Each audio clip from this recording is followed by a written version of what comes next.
గత 10 సంవత్సరాలు కేసీఆర్ గారు ముఖ్యమంత్రిగా ఉన్న సందర్భాల్లో ఇటు కాంగ్రెస్ పార్టీ నుండి అలాగే తెలుగుదేశం పార్టీ నుండి కీలక నాయకులను బీఆర్ఎస్ పార్టీలో చేర్చుకున్నారు.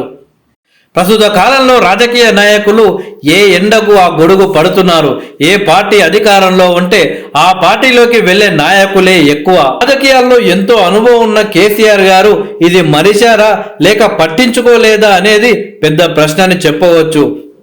గత 10 సంవత్సరాలు తెలంగాణ ఉద్యమ పార్టీగా కేసీఆర్ గారిని 2014లో తెలంగాణ ప్రజలు గెలిపించారు. అయితే గెలిచిన బీఆర్ఎస్ పార్టీలో తెలంగాణ ఉద్యమకారులకు న్యాయం చేయకుండా వివిధ పార్టీల నుండి వచ్చిన నాయకులకు పదవులు కట్టిబెట్టారు కేసీఆర్ గారు. ఇప్పుడు బీఆర్ఎస్ పార్టీ అధికారానికి దూరం కావడంతో ఆ పార్టీలో చాలా మంది నాయకులు బయటికి వస్తున్నారు. వాళ్ళని ఆపే ప్రయత్నం కూడా కేసీఆర్ గారు చేయలేకపోతున్నారు.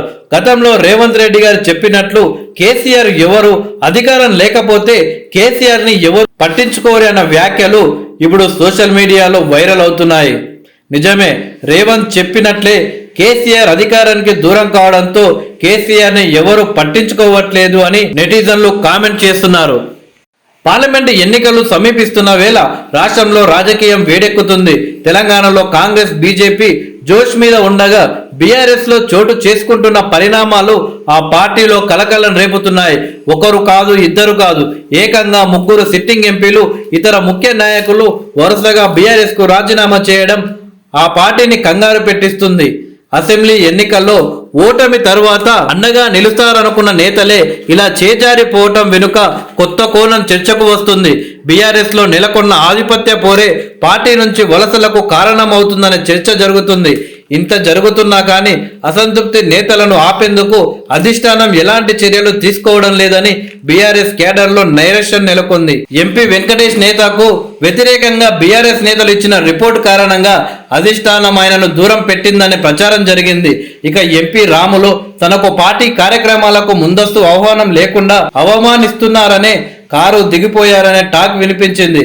జహీరాబాద్ ఎంపీ బేబీ పాటిల్ కు తాజా మాజీ ఎమ్మెల్యేలకు మధ్య కోల్డ్ వార్ పీక్స్ కు చేరిందని, ఈ క్రమంలోనే పార్టీకి గుడ్ బై చెప్పారనే టాక్ వినిపిస్తుంది. మిగతా నాయకుల విషయంలోనూ ఆధిపత్య పోరే కనిపిస్తుంది.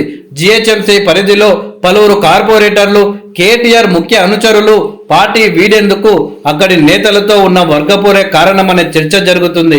ఇక ఎంపీ టికెట్ల విషయంలోనూ పార్టీలో కోల్డ్ వార్ రంజుగా సాగుతుంది. ముఖ్యంగా నల్లగొండలో గుత్తా సుఖేందర్ రెడ్డి వర్సెస్ మాజీ మంత్రి జగదీష్ రెడ్డి మధ్య ఆధిపత్య పోరు నడుస్తుందనే చర్చ జిల్లాలో జోరుగా వినిపిస్తుంది. గుత్తా కుమారుడికి ఎంపీ టికెట్ రాకుండా జగదీష్ రెడ్డి అడ్డుకుంటున్నారనే ఆరోపణలు వినిపిస్తున్నాయి. ఈ పరిణామాల నేపథ్యంలో బీఆర్ఎస్ కు గుడ్ బై చెప్పే నెక్స్ట్ లీడర్ ఎవరు అనేది హాట్ టాపిక్ గా మారింది. పార్టీల్లో ఇన్ని కుదుపులు చోటు చేసుకుంటున్నా కానీ బీఆర్ఎస్ పార్టీ అధినేత మాత్రం సైలెంట్ గా ఉండిపోయారనే విమర్శలు వినిపిస్తున్నాయి.